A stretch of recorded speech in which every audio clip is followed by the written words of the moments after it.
స్తోత్రం. హల్లెలూయా. దేవునికి మహిమ కలుగును గాక.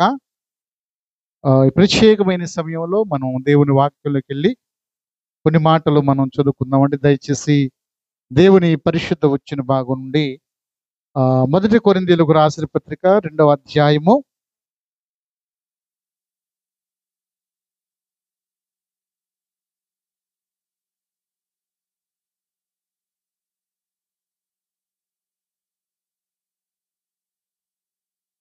మొదటి కొరింథీయులకు రాసిన పత్రిక 2వ అధ్యాయము 9, 10, 11 వచనాలు చదువుదామా? ఇందును గూర్చి దేవుడు తన్ను ప్రేమించు వారి కొరకు ఏమి సిద్ధపరిచెనో అవి కంటికి కనబడలేదు, చెవికి వినబడలేదు, మనిషి హృదయమునకు గోచరము కాలేదు అని రాయబడి ఉన్నది.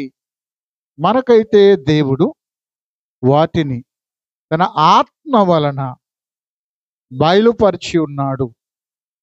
ఆత్మ అన్నిటినీ, దేవుని మర్మములను కూడా పరిశోధించుచున్నాడు. ఒక మనుషుని సంగతులు అతనిలోనున్న మనిషి ఆత్మకే గాని మనుషులలో ఎవనికిని తెలియదు. అలాగే దేవుని సంగతులు దేవుని ఆత్మకే గాని మరి ఎవనికిని తెలియవు. దేవుడి మాటలు దీవించునుగాక. చిన్న ప్రార్థన చేద్దాం. మహోన్నతుడా, మహాగణుడా, పరిశుద్ధుడా, సర్వశక్తి సంపన్నుడు అయిన దేవా, నీ ఘనమైన నామాన్ని బట్టి, శ్రేష్టమైన నామాన్ని బట్టి మీకు వందనాలు ప్రభువా. ఈ సమయాన్ని మీరు మాకు ఇచ్చినందుకు నీకు వందనాలు. మరి నాయనా, నీ సన్నిధిలో ఇప్పటి వరకు పాటలు పాడి నీ స్తుతించాము.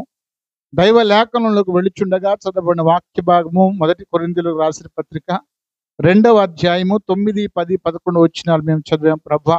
ఇదిగో ఈ వాక్యంలో నుంచి అనేక విషయాలు మీరు నాతో, మాతో, మా అందరితో కూడా మీరు మాట్లాడండి ప్రభా. ఇదిగో మరి ఈ మైక్ ద్వారా వింటున్న వారితో మాట్లాడండి. ఈ ఆరాధనలో పాలు పంపులు పొందిన బిడ్డలతో మాట్లాడండి. ఈ లైవ్లో, యూట్యూబ్ లైవ్ ద్వారా ఎంతమంది కార్యక్రమాన్ని వీక్షిస్తున్నారో వారందరితో కూడా మీరు మాట్లాడండి ప్రభా. మీరు మాట్లాడితే మా జీవితాలు ఆశీర్వదించబడతాయి నాయనా.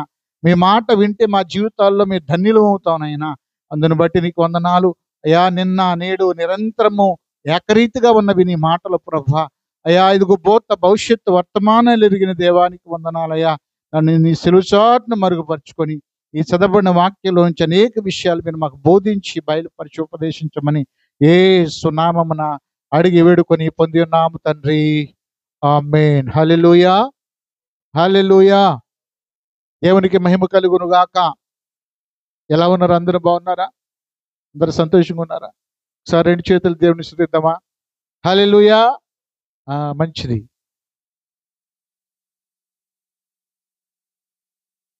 మంచిది. ప్రియమైన దేవుని బిడ్డలారా, దేవుని వాక్యాన్ని మనం జాగ్రత్తగా గమనించినట్లయితే దేవుని సేవకుడు అపోస్తలుడైన పౌలు గారు ఈ కొరింథీ పట్టణానికి ఈ ఉత్తరం రాసి మొదటి ఉత్తరంలో మరి 2వ అధ్యాయంలో చెప్తున్నాడు. దేవుడు తను ప్రేమించు వారికి మరి సిద్ధపరిచినవి, అంటే దేవుడు తను ప్రేమించిన వారికి ఏం సిద్ధపరుస్తాడు? మేలులు సిద్ధపరుస్తాడు. ఏమండి, మనం జాగ్రత్తగా గమనిస్తున్నట్లయితే అవి దేవుని వాక్యం ఏం చెప్తుందంటే, దేవుడు తను ప్రేమించిన వారికి సిద్ధపరిచినటువంటివి కంటికి కనబడలేదంట, చెవికి వినబడలేదంట, హృదయానికి గోచరం కాలేదంట. ఏమండి, దేవుడు సిద్ధపరిచేవి, దేవుడు దాచించే మేలు, దేవుడు సిద్ధపరిచే మేలు అవి మనిషికి కంటికి కనబడవు, చెవికి వినబడవు, హృదయానికి గోచరం కావు. ఆ సమయం వచ్చినప్పుడు, ఆ పరిస్థితి వచ్చినప్పుడు వాటిని మనం చూసినప్పుడు చాలా ఆశ్చర్యపోతాం. దేవుడు వాటిని అనుగ్రహిస్తాడు. ఎప్పుడు? ఆ సమయం వచ్చినప్పుడు, ఆ కాలము వచ్చినప్పుడు. అయితే ఇక్కడ దేవుని యొక్క వాక్యం చెప్పేటువంటి మాట ఏంటంటే, దేవుని యందు భయభక్తులు కలిగిన వారు, దేవుని ప్రేమించే వారికంట ఆయన తాను సిద్ధపరిచిన వాటిని వారు తెలుసుకోగలరంట. ఎప్పుడు? ఆత్మ వలన.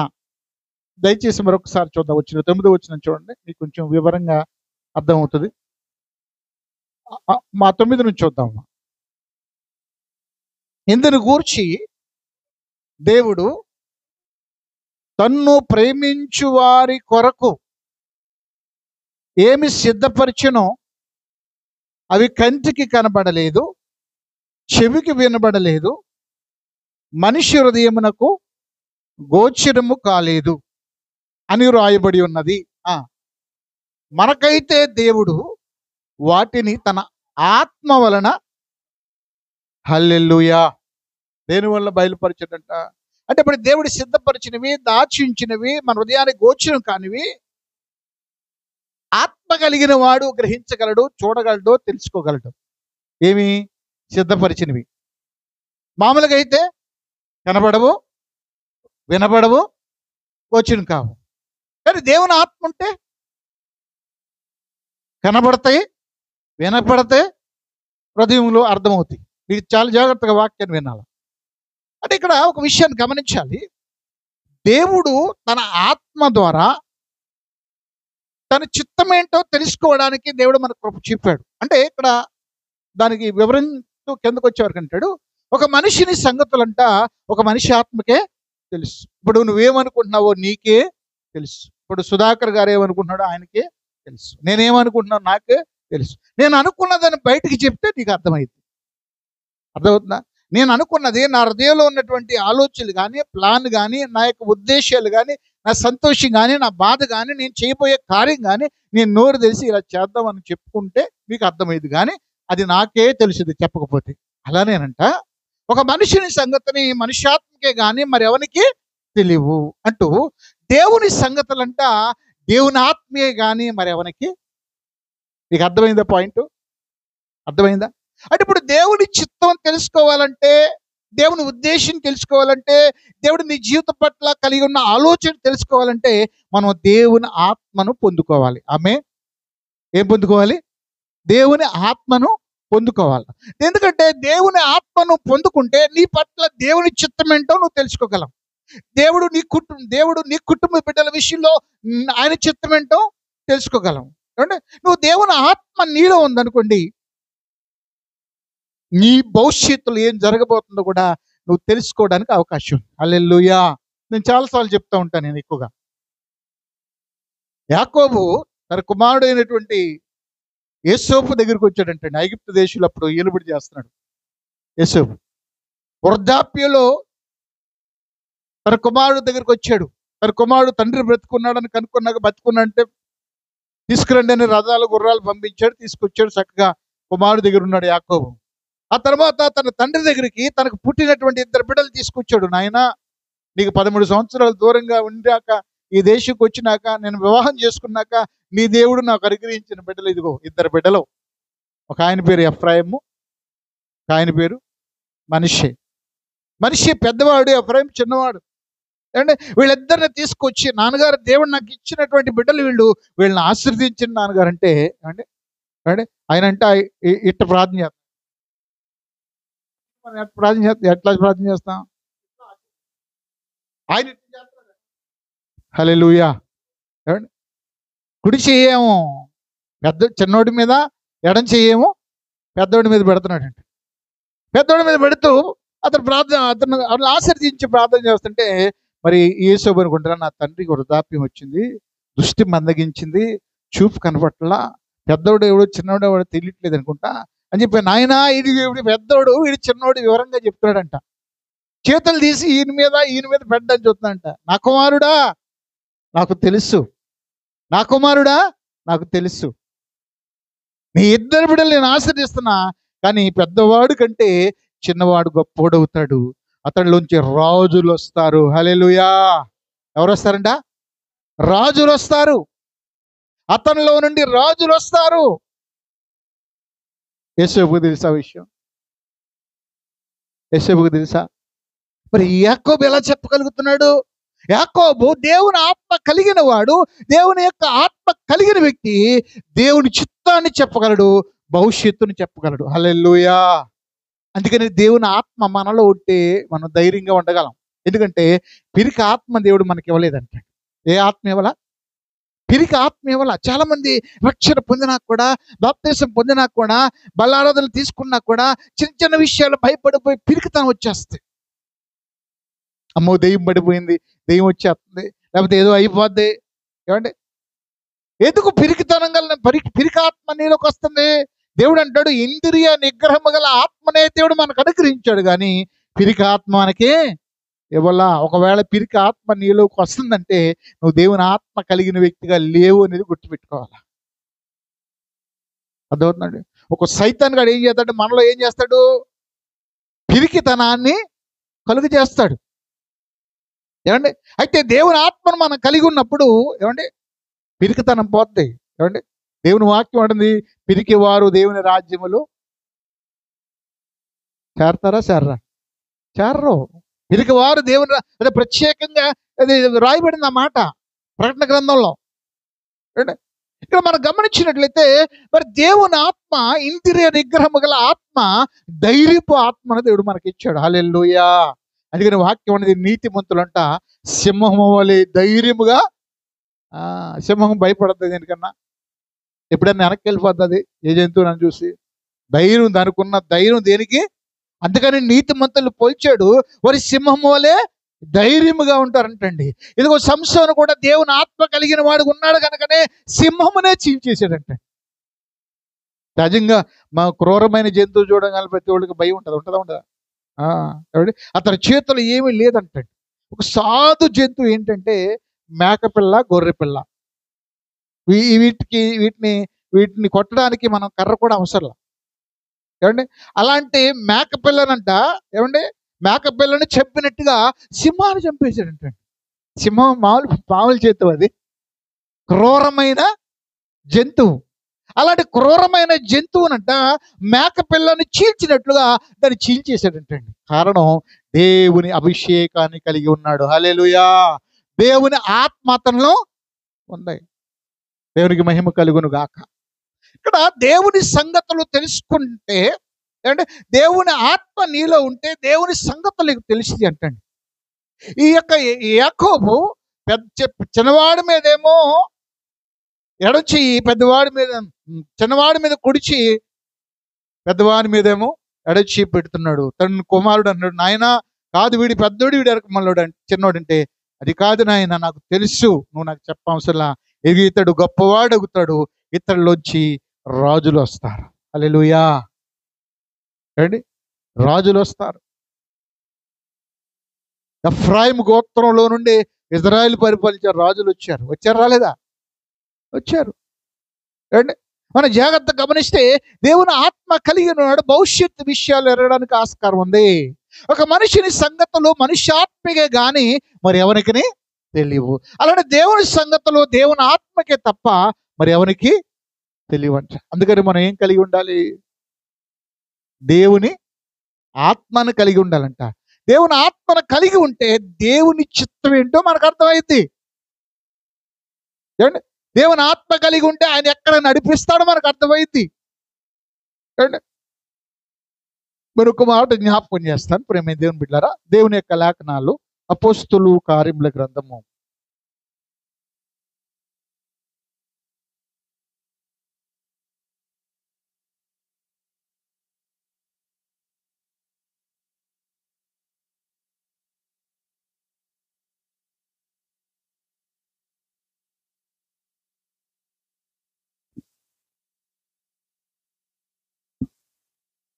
అపోస్తులు కార్యముల గ్రంథము 7వ అధ్యాయం 55 వచనం చూద్దాం. అపోస్తులు కార్యముల గ్రంథము 7వ అధ్యాయం 55 వచనం చూద్దాం.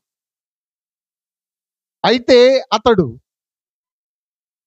పరిశుద్ధాత్మతో నిండుకొనిన వాడై. ఎవరు పరిశుద్ధాత్మ నిండుకున్నది? ఇక్కడ ఎవరు గురించి చెప్తున్నాడు? ఇక్కడ స్టెఫన్ గురించి మాట్లాడుతున్నాడు. స్టెఫన్ అంట దేంతో నిండుకున్నాడంట? ఆత్మతో నిండుకున్నాడు, పరిశుద్ధాత్మతో నిండుకున్నాడు అంటండి. ఇప్పుడు ఈ స్టెఫన్ని రాళ్ళు తీసుకొని కొడుతున్నారు. యూదులందరూ కూడా ఈ స్టెఫన్ని రాళ్ళు తీసుకొని చావ కొడుతున్నా ఉన్నారు, ఉరికిస్తున్నారు, తరుముతూ ఉన్నారు రాళ్ళు తీసుకొని. ఎందుకు? సువార్తను యేసుని ప్రకటిస్తున్నాడు. యేసు క్రీస్తు లోకంలోకి వచ్చాడు, ఆయన రక్షకుడు, పాప విమోచకుడు, ఆయన మాత్రమే మనకు రక్షిస్తాడు, మన పాపల ప్రాయశ్చిత్తం చేస్తాడని ఆయన సువార్తను ప్రకటిస్తుంటే వాళ్ళు రాళ్ళు తీసుకుని కొడతా ఉన్నారంట. వాళ్ళు కొడుతున్నప్పుడు సహజంగా ఏం చేస్తాం, మనలో భయం వచ్చేస్తుంది, పిరికితనం వచ్చేస్తుంది, ఇటు పారిపోవాలని చూస్తాం, ప్రాణాన్ని రక్షించుకోవడం ప్రయత్నం చేస్తాం. కానీ ఇతడు దెబ్బలు కొట్టబడుతున్న సందర్భంలో ఇతడు ఆత్మతో నింపబడ్డాడంట. ఆత్మతో నింపబడ్డాడు. ఎలా నింపబడ్డాడంటే, ఆత్మతో నింపబడినటువంటి ఆ స్టెఫను చూస్తే దేవదూత పరలోకం నుంచి దిగొచ్చినట్టుగా కనపడుతుంది జనాలకి. హల్లెలూయా. నేనంటే దేవుని ఆత్మ ఒక దైవ స్వరూపాన్ని మనలో కలుగజేస్తుంది. ఆమేన్. దేవుని ఆత్మ నీలో ఉంటే నువ్వు క్రీస్తు సారూప్యతలుగా మార్చబడతావు. క్రీస్తు యేసు కలిగిన మనసు నువ్వు కలిగి ఉంటావు. దేవుని ఆత్మ నీలో ఒక ప్రత్యేకతను కనపరిచింది. ఆమేన్. అర్థమవుతుందండి. ఇతడు రాళ్లతో కొట్టబడుతున్నాడు, కానీ ఇతడు ఆత్మ పూర్ణుడు అవడం వల్ల ఆ కొట్టేటువంటి జనాలకు, ఆ ప్రజలందరికీ ఇతడు ఎలా కనపడుతుందంట చెప్దాం వచ్చినాని.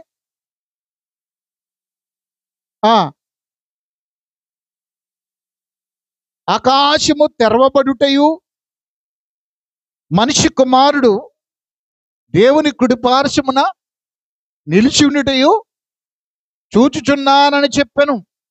అప్పుడు పెద్ద కేక వేసి చెవులు మూసుకొని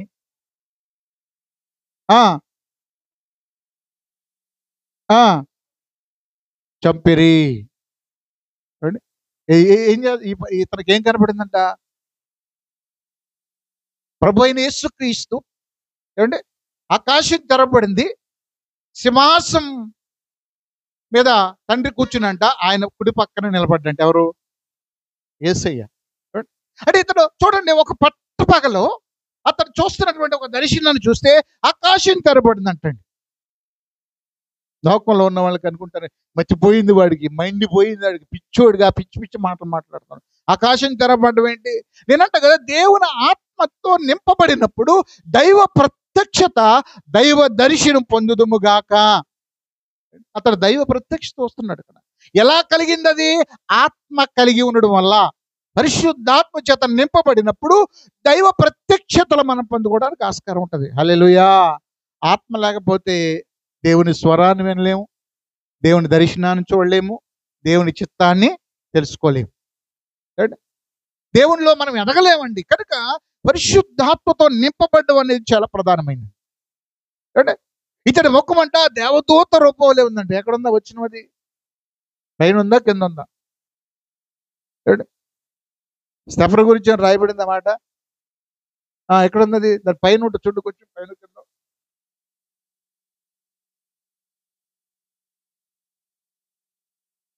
సరే, మనం ముందుకు వెళ్ళిపోదాం.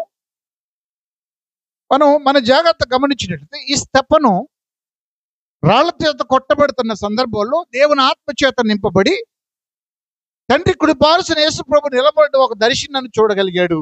రెండోది, దేవుని ఆత్మ ఇతను కలిగి ఉన్నాడు కనుక ప్రభు అయిన యేసుక్రీస్తు మొట్టమొదటి సిలువ పైన పలికాడు ఏమని? తండ్రి, వీరేమి చేయుచున్నారు, వీరెరుగురు గనుక వీరిని క్షమించమని పలికాడు. అదే మాట ఏమండి, దేవుని ఆత్మ చేత నింపబడిన క్రీస్తు స్వభావాన్ని, క్రీస్తు మనసు కలిగినటువంటి స్టెఫను కూడా అదే మాట వాడాడు. అక్కడ ఏమన్నాడు? అతడి మోకాళ్ళుని, ప్రభువా వారి మీద ఈ పాపము మోపకమని గొప్ప శబ్దముతో, అంటే వారిని క్షమించాడంటే, వారి కొరకు విజ్ఞాపన. నేనంట దేవుని ఆత్మ నీలో ఉంటే ఇతరులకు క్షమిస్తావు, ఇతరుల కొరకు ప్రార్థన చేస్తావు. ఈరోజు చాలా మంది దేవుని మందిరానికి వెళ్తున్నారు, కానీ వాళ్ళు ఈర్ష్యల పోవట్ల, కక్షల పోవట్ల, ఏమంటే అసమాధానం పోవట్ల, క్షమించే మనసు పోవట్ల. మరి దేవుని ఆత్మ కలిగిన వారమేనా? మరి దేవుని మందిరానికి దేనికి వస్తున్నాం? యేసుక్రీస్తు గురించి నేర్చుకుంటున్నాం, తెలుసుకుంటున్నాం. మరి ఆయన గుణగణాలు కూడా మనం అలవర్చుకోవద్దా? హల్లెలూయా. క్షమాపణ అనేది కూడా మనం కలిగి ఉండాలి. ఏమంటే మనం జాగ్రత్తగా లేఖనాలు పరిశీలన చేసినట్లయితే దేవుని ఆత్మ కలిగినటువంటి స్టెఫను ఏం చూశాడండి? దేవుని దర్శనాన్ని చూశాడు. దేవుని ఆత్మ ఏమండి దేవుని సంగతులను బయలుపరుస్తుందంట. ఇప్పుడు దేవుని సంగతులే చూశాడా స్టెఫను? చూశాడా లేదా? మరి దేవుని సంగతులు మనం చూడగలగాలంటే, దైవ మర్మాలు మనం తెలుసుకోవాలంటే దేవుని ఆత్మను మనం కలిగి ఉండాలండి. హల్లెలూయా! దేవునికి మహిమ కలుగును గాక. మరొక మాట మీకు జ్ఞాపకం చేస్తాను నేను. ఎఫెసీయులకు రాసిన పత్రిక 3వ అధ్యాయము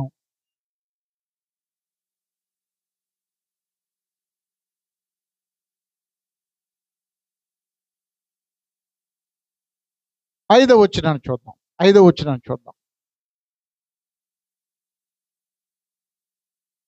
తీశారమ్మా? అందరు తీశారా? ఓకే. ఈ మర్మం ఇప్పుడు ఆత్మ మూలముగా దేవుని పరిశుద్ధులకు అపోస్తులు, ఎఫెసీయులకు రాసిన పత్రిక 3వ అధ్యాయము ఎన్నో వచనం? 5వ వచనం. మరొకసారి చదవం వచనాన్ని. ఈ మర్మము ఇప్పుడు ఆత్మ మూలముగా దేవుని పరిశుద్ధులకు అపోస్తులకును ప్రవక్తలకును బయలుపరచబడి ఉన్నట్టుగా పూర్వకాలమందు మనుషులకు తెలియపరచబడలేదు. హల్లెలూయా. ఓకే, కొంచెం దీని గురించి మనం ధ్యానించుకుందాం. కొంచెం లోతుకి వెళ్దాం వాక్యం. దైవజనుడు పౌలు గారు ఎఫెసీ పట్టణంలో సంఘానికి రాస్తూ మర్మాన్ని గురించి బోధిస్తారు. మర్మము అంటే ఏంటి? రహస్యమైనది లేదా దాచబడినది, ఎవరికి తెలియదు, ఒక మర్మమైంది. ఇక్కడ ఏమంటే మర్మము ఏమండి, ఇప్పుడు ఒక మర్మం అంట దాచబడినది, ఒక దేవుని యొక్క ప్రణాళిక, దేవుని మర్మం అంట ఇద్దరికి మాత్రమే బయలుపరచబడిందంట.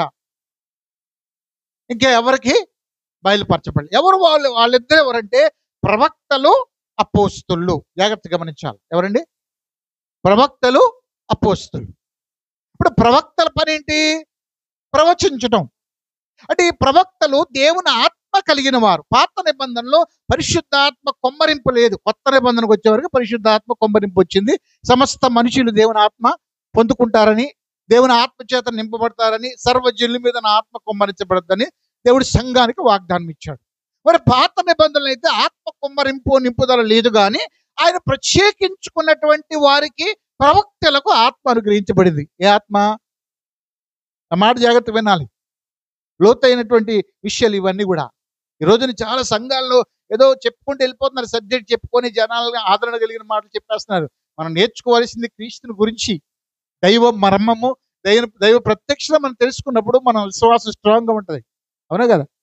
మన పునాది క్రీస్తు అనే బండి మీద వేసుకోవాలి అండి. ఇక్కడ మనం లోతుకి వెళ్దాం వాక్య భాగంలోకి. పాత నిబంధనలో ప్రవక్తల్ని ఏర్పాటు చేసుకున్నాడు దేవుడు. ఈ ప్రవక్తల ద్వారా దేవుడు మాట్లాడేవాడు. అందుకనే పౌలు గారు అంటాడు హెబ్రీయులకు రాసిన పత్రికలో, పూర్వకాలం, అది కూడా చూద్దాం ఒకసారి. హెబ్రీయులకు రాసిన పత్రిక 1వ అధ్యాయము 1వ వచనాన్ని చూద్దాం. హెబ్రీయులకు రాసినటువంటి పత్రిక 1వ అధ్యాయము, మళ్ళీ దీని దగ్గర తర్వాత వద్దాం ఒకసారి, అది కూడా టచ్ చేద్దాం. పూర్వకాలమందు నానా సమయముల్లోను నానా విధములుగాను ప్రవక్తల ద్వారా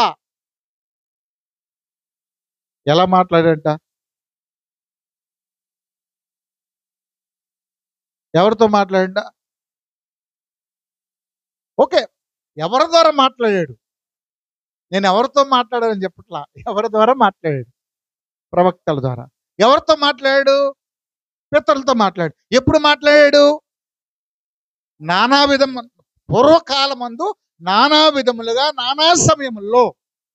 అంటే ఎప్పుడు తన వాక్కును ప్రజలకు చెప్పాలనుకుంటే అప్పుడు ప్రత్యక్షమైంది. అందుకని వాళ్ళు ప్రకటిస్తూ చెప్తూ వచ్చారు. ఏమని?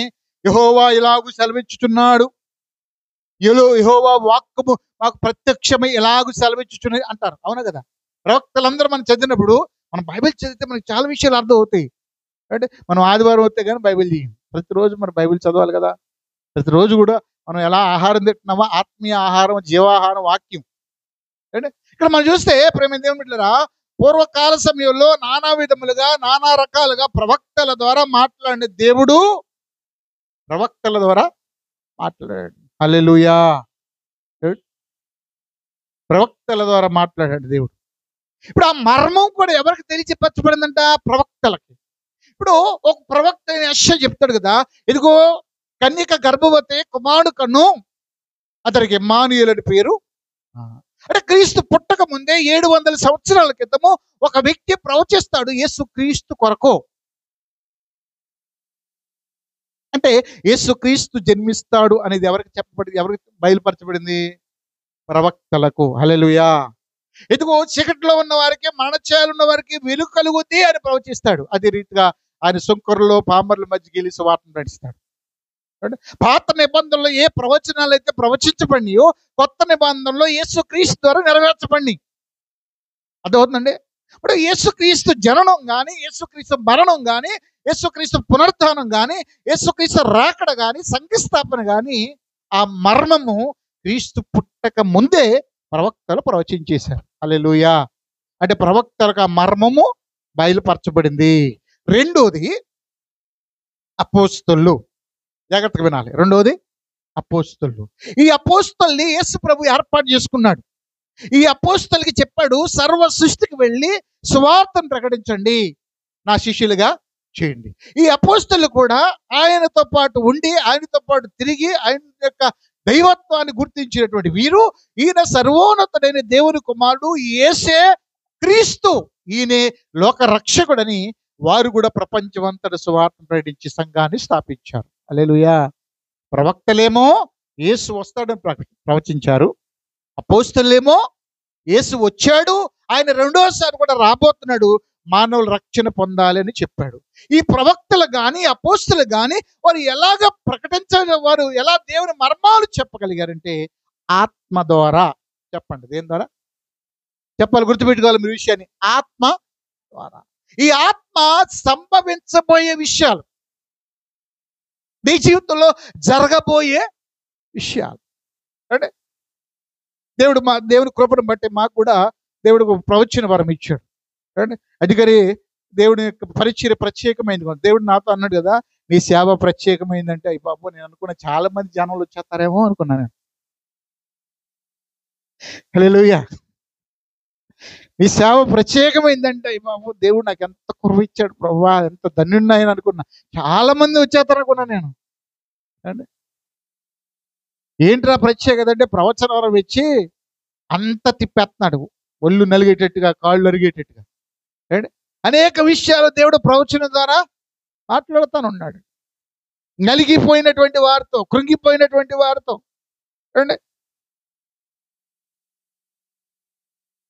ఈరోజు ఒక శుభవార్త విన్నాం మనం. శేఖర్ గారు కోడలు పాపం 3 గర్భాలు పోయినాయి. ఒకరోజు నా ప్రార్థన పెట్టుకున్న 7 వారాలు తీసుకొచ్చి ప్రార్థన చేయించారు. దేవుడు మాట్లాడి గర్భఫలం ఇస్తాడు. ఈ రోజు డెలివరీ అయిందంట, ఒక బాబు పుట్టాడంట. హల్లెలూయా. దేవునికి మహిమ కలుగును గాక. అంటే దేవుని మర్మాలను ఆయనకి ఇష్టమైనటువంటి వారికి దేవుడు అనుగ్రహిస్తాడు, బయలుపరుస్తాడు. ఏమండి, ఒక్కరోజు ఖాళీ ఉండదు నాకు. తిరుగుడు.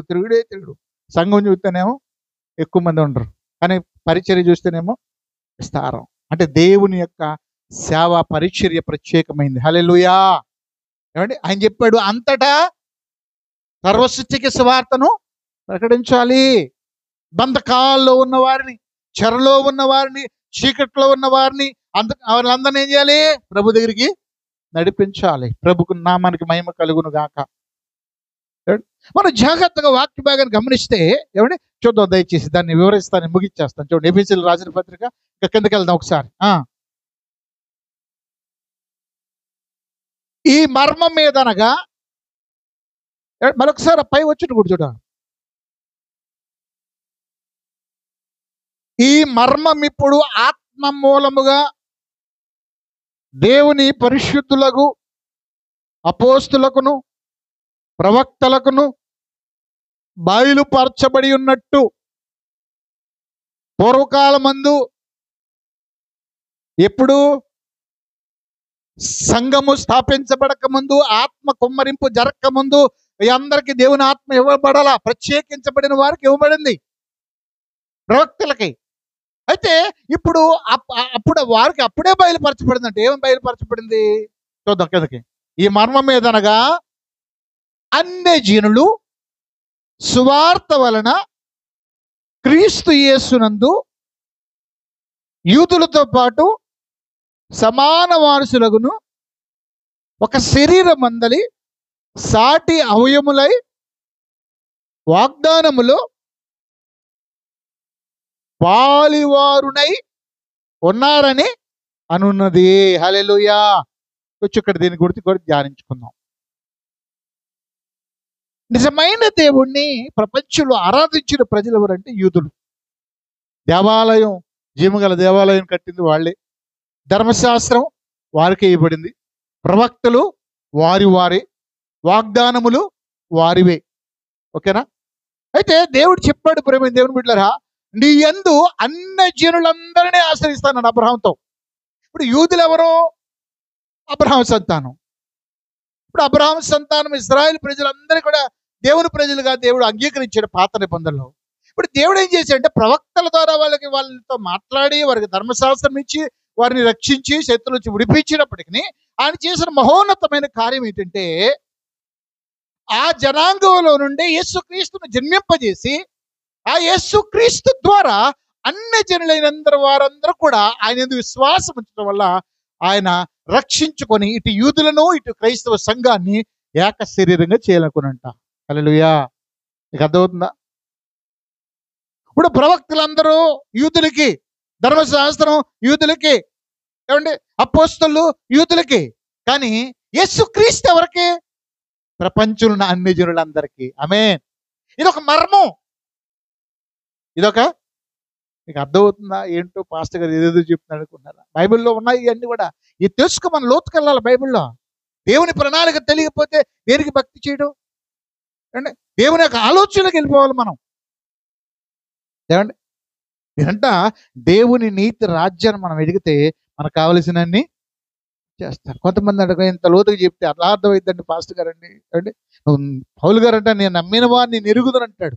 దేవుని గురించి నీ గ్రహింపలేకపోతే, దేవుని ప్రణాళిక నువ్వు ఎరగకపోతే, దేవుని చిత్తం నువ్వు ఎరగకపోతే, బండ మీద నువ్వు కట్టుకోకపోతే గాలి తుఫాన్లు వస్తే నీ పునాది కూలిపోద్ది. హల్లెలూయా.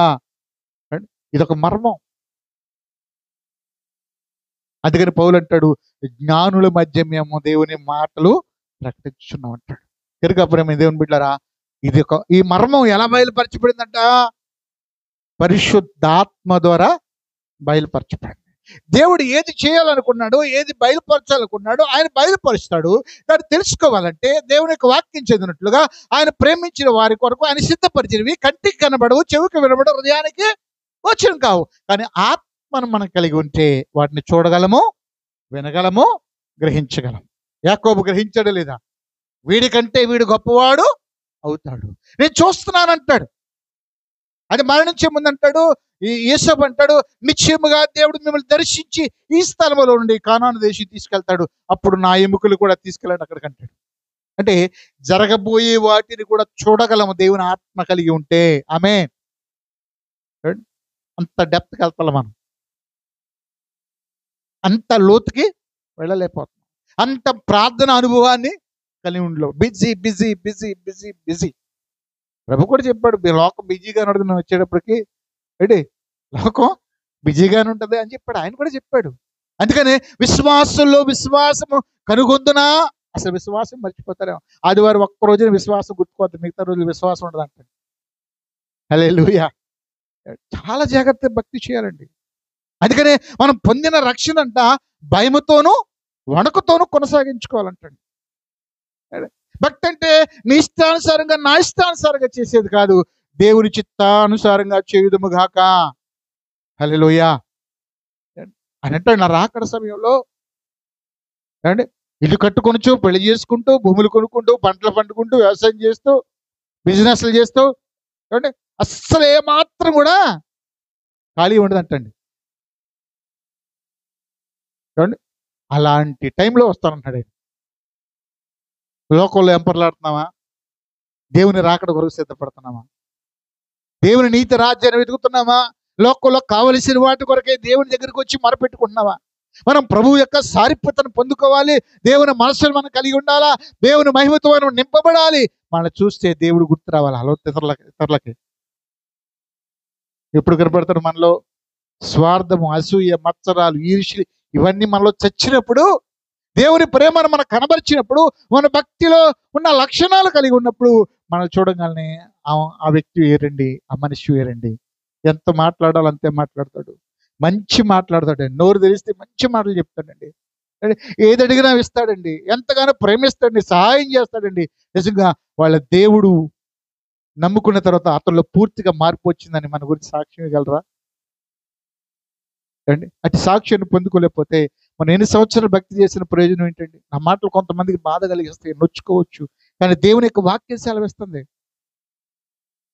చాలా విషయాలను మాట్లాడితే దీని మీద 2 గంటలు మాట్లాడుకోవచ్చు, సమయం లేదు. హల్లెలూయా, దేవునికి మహిమ కలుగును గాక. దేవుని సంగతులు ఎవరికి తెలుస్తాయని చెప్పండి? దేవుని ఆత్మ కలిగిన వారికి దేవుని సంగతులు తెలుస్తాయి. మనందరికీ తెలుసు, ప్రపంచాన్ని పరిపాలించిన నెబుకద్నెజరు రాజు,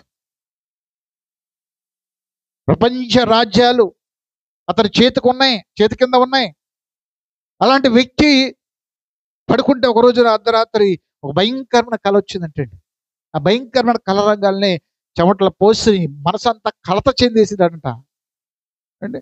కలత చెందేసేసి లేచి చెమ్ముడు నీళ్లు తాగేసి కంగారు పడిపోయాడంట, చెమటలు పోసేసినట్ట, లేచి కూర్చుని మళ్ళీ తర్వాత పడుకున్నాడంట. అది సేమ్ అదే కళ మళ్ళీ రిపీట్ అయిందంట. ఏంటి, అతను మళ్ళీ లేచి కలవరపడిపోయి తెల్లవారుగానే తన రాజ్యంలో ఉన్నటువంటి జ్ఞానుల్ని, మంత్రగాళ్లను, జ్యోతిష్కులను, సమస్త జ్ఞానంతో నింపినటువంటి శకునగాళ్ళని అందరిని పిలిపించేసి వాళ్ళందరికీ సమావేశం ఏర్పాటు చేసి, రాత్రి నేను నా హృదయం చాలా కలత చెందుతుంది, ఇప్పటికీ ఆ కలత పోలేదు, నాకు ఒక కళ వచ్చింది, ఆ కళని దాని భావాన్ని చెప్పమన్నాడంట.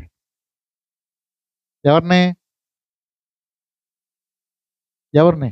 జ్ఞానుల్ని, శకునగాళ్ళని, మంత్రగాళ్ళని, జ్యోతిష్కుల్ని, పండితులు అందరిని పిలిచేసి మీటింగ్ ఏర్పాటు చేసి చెప్పండి, నా కళ చెప్తే మీకు ఎన్నో బహుమానాలు ఇస్తా, అంటే మీకు ఎన్నెన్నో చేస్తా నేను అని చెప్పేసి అన్నప్పుడు, ప్రేమ దేవుని బిడ్డలారా, వారు అంటున్నారు, అయ్యా నీ కళని నీ కళ భావాన్ని మేము చెప్తాం, దయచేసి మీ కళ సెలవు ఇవ్వండి, మీ కళ చెప్తే మేము దాని భావం చెప్తాము. రాజు అన్నాడు, కుదరదు, కళ గుర్తులేదు, కళ చెప్పాల్సిందే, భావం చెప్పాల్సిందే.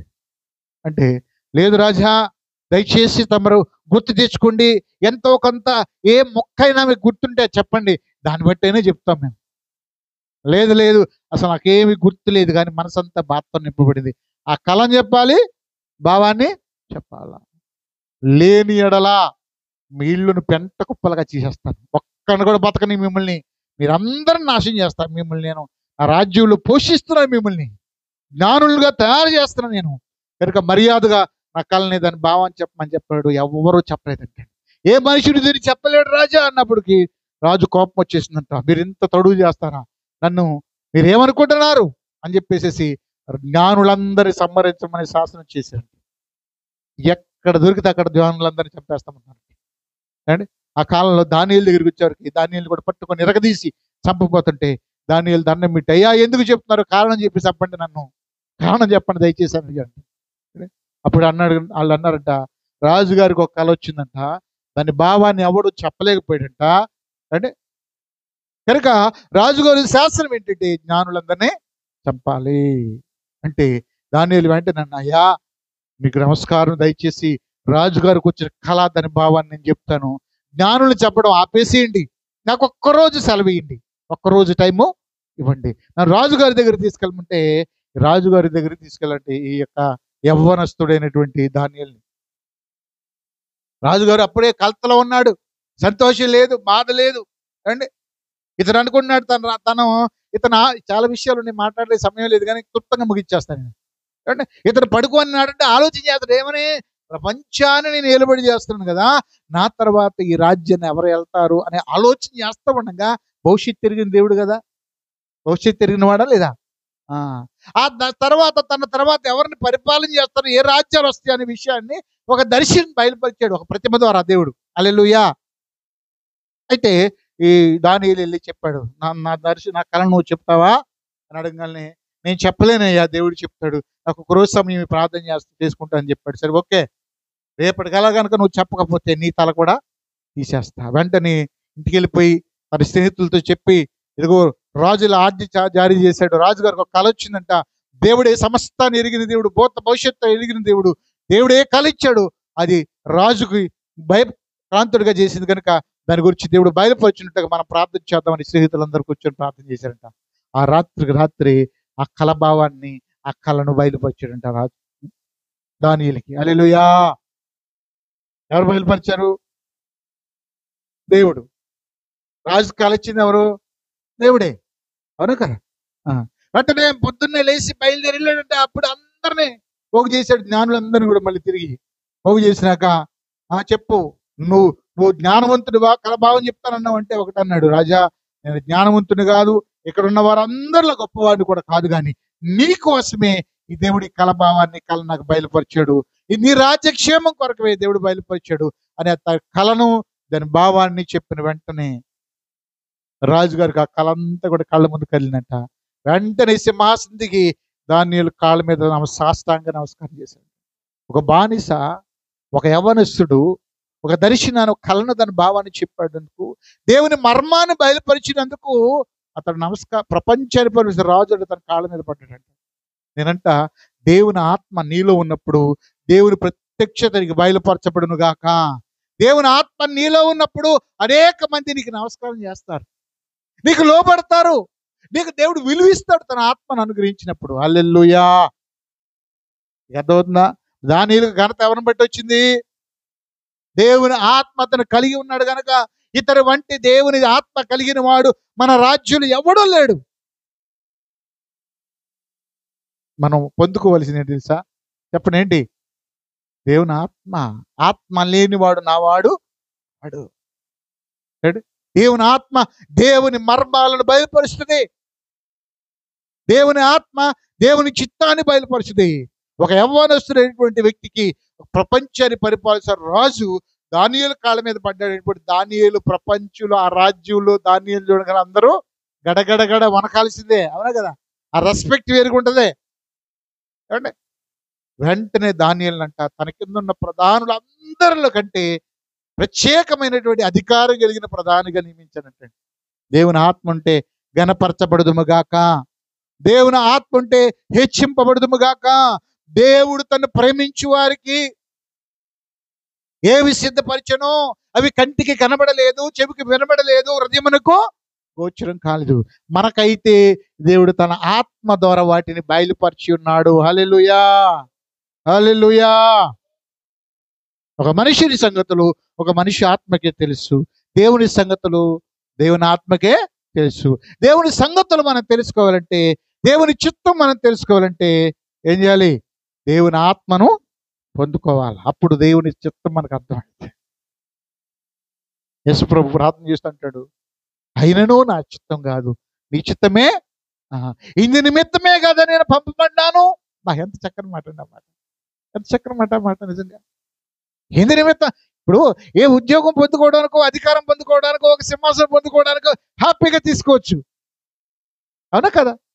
ఒక శ్రమలు పొందడానికి, శిలువ మరణం పొందడానికి, హింసింపబడడానికి, అవమానపరచబడడానికి నిర్ణయించబడినటువంటి వ్యక్తిగా యేసయ్య ఉన్నాడు. దాన్ని తెలుసుకుని ఆయన అంటాడు కదా, ఇందు నిమిత్తమే కదా నేను పంపబడ్డాను. కనుక దేవుని ఆత్మ చేత నడిపించబడుదుముగాక, దేవుని ఆలోచన చేత నడిపించబడుదుముగాక. దేవుడి మాటలు దీవించి ఆశీర్వదించును గాక. కళ్ళ వంచని ప్రార్థన చేద్దాం, ముగించుకుందాం. దయచేసి కళ్ళ వంచని ప్రార్థన చేద్దాం. దేవుని సన్నిధిలో చేరిన మనం మన హృదయాలు మనం పరిశీలన చేసుకుందాం. కొద్ది నిమిషాలు దేవుని సన్నిధిలో మనం హృదయాలు పరిశీలన చేసుకొని, ప్రభువా నీ ఆత్మ సహాయం నాకు దయచేయి ప్రభువా. నీ ఆత్మ నాలో ఉంటే నేను ధైర్యంగా ఉండగలనయ్యా. నీ ఆత్మ నాలో ఉన్నప్పుడు అయా సమస్యలన్నిటి నుంచి నేను విడుదల పొందగలనయ్యా. ఇదిగో నీ ఆత్మ నాలో ఉన్నప్పుడు అయా పరలోకపు మర్మములను నేను గ్రహించగల ప్రభువా. ఇదిగో నాలో ఉన్న బలహీనతలు దూరపరచండి. నీకు ఇవ్వాల్సిన సమయాన్ని, అయా నీకు ఇవ్వాల్సిన సమయాన్ని నేను ఇవ్వడానికి సహాయం చేయి ప్రభువా. పరిశీలన చేసుకుందామా? కొద్ది నిమిషాలు పరిశీలన చేసుకుందాం. కొద్ది నిమిషాలు హృదయాలు తెరుద్దాం. ప్రియమైన దేవుని బిడ్డలారా, దేవుని సన్నిధిలో చేరిన మనం ఒకసారి మన హృదయాలు తెరుద్దాం. దేవుడి సిద్ధపరిచినవి, దేవుడు దాశించినవి తెలుసుకోలేకపోతున్నావా? నాకు ఏమీ లేదు, దేవుడు దరిద్రుడిగా ఉంచాడు, దరిద్రాలుగా ఉంచాడు అనుకుంటున్నావా? దేవుడు నా జీవితంలో ఎలాంటి కష్టాలు పెట్టేసి అనుకుంటున్నావా? దేవుడిని కొరకు సిద్ధపరిచి నువ్వు తెలుసుకోవాలనుకుంటే కనుక నువ్వు దేవుని ఆత్మను పొందుకో. దేవుని సన్నిధిలో ప్రార్థన చేయి. ప్రేమ దేవుని బిడ్డరా, ఎవ్వరు కూడా విడిచిపెట్టొద్దు, ఎవరు కూడా వదిలిపెట్టవద్దు. దేవుని సన్నిధిలో ప్రేమ దేవుని బిడ్డరా, మన హృదయాలను పరిశీలన చేసుకుందాం, చేద్దాం ప్రార్థన.